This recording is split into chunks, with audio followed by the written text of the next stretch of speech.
नमस्कार, मी रुशाली यादव सारंग. आता आपण पाहूयात बातम्या विस्तारानं.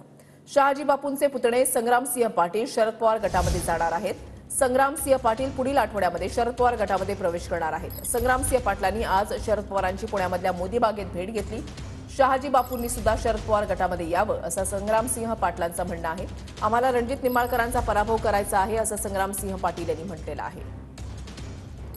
आमदार शहाजीबापू पाटील यांचे सख्खे पुतणे संग्रामसिंह पाटील जे आहेत आज शरद पवारांना भेटलेले आहेत. स्वतः संग्रामसिंह पाटील आपल्या बरोबर आहेत. आज तुमची पवार साहेबांसोबत भेट झाली, चर्चा झाली. काय नेमकं भेटीचं कारण होतं? तुम्ही शरद पवार गटामध्ये प्रवेश करा. आमचा शरद पवार गटात प्रवेश करण्याचा विचार होता. त्या संदर्भात आम्ही भेटलो पवार साहेबांना. पवार साहेबांनी पुढच्या आठवड्यातलं नियोजन दिलेलं आहे आम्हाला. त्यामुळे सांगोला तालुक्यातच आमचा प्रवेश होईल आणि सगळे कार्यकर्ते मिळून सांगोल्यात प्रवेश करणार आहोत. म्हणजे स्वतः शरद पवार सांगोल्यामध्ये या कार्यक्रमाला उपस्थित असणार आहेत. पवार साहेब स्वतः उपस्थित राहणार आहेत. त्यावेळेस तिथं कार्यक्रम होईल. शहाजी बापूंपेक्षा रणजितसिंह निंबाळकरांवरच जास्त तालुका नाराज आहे.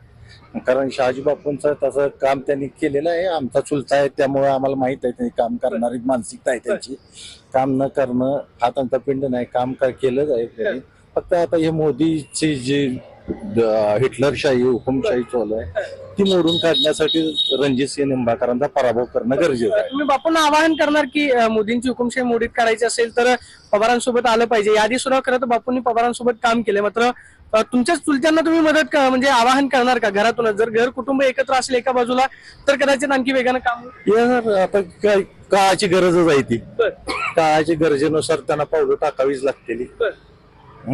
काळ बरोबर त्यांना त्या मार्गाकडे नेईलच. जसं त्यांना गुवाहाटीला नेलं काळानं तसं पवार साहेबांकडे यावं लागेल त्यांना.